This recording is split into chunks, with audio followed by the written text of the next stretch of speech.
Parlavo dicendo che, come dicevamo io e te 15 giorni fa, non è facile insomma, queste partite qui portarle a termine così, e comunque in diretta dicevo che sì, hai fatto giocare diverse giovani e per loro provaci, quindi sarà un'occasione, hanno avuto un'occasione importante. Sì, sicuramente c'è un'occasione per loro che stanno provando a giocarsela anche con un buon atteggiamento, è chiaro che tutta la situazione gli eleva totalmente pressioni, quindi non hanno pressione su nulla e quindi giocano in libertà, è un'esperienza che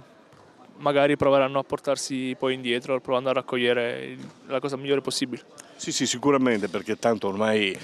c'è poco da dire, insomma, poi abbiamo anche Jacquot che ha abbandonato, insomma la situazione è stranissima e devo dire che questa sera Bocchetti, tanto per fare i complimenti come stavamo facendo da 15 giorni a questa parte, che se tirava anche da casa sua, questa sera da Tragna andava dentro tutto quanto. Sì, alla seconda anche a Umberti ha fatto più o meno la stessa prestazione, ma devo dire tutte stanno provando a onorare l'impegno fino alla fine, non si tirano indietro anche a livello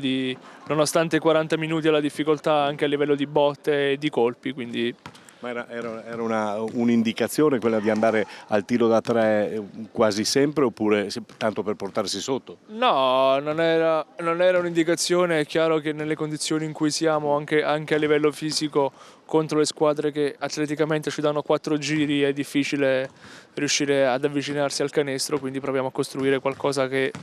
ci possa far tirare almeno, quantomeno con i piedi per terra, perché in penetrazione in 1 contro 1 non riusciamo con le gambe che abbiamo, con la condizione che abbiamo, a giocare contro le squadre atleticamente più forti, quindi proviamo a costruire qualcosa di diverso. Unica nota lieta, dicevo in diretta, è stata questa convocazione sia di Prete che di Bocchetti per la nazionale Under 20, partiranno come riserve da casa, però è una bella soddisfazione, ma anche per il gruppo, anche per tutti voi. È chiaro, loro per ora sono riserve, stanno capendo un po'.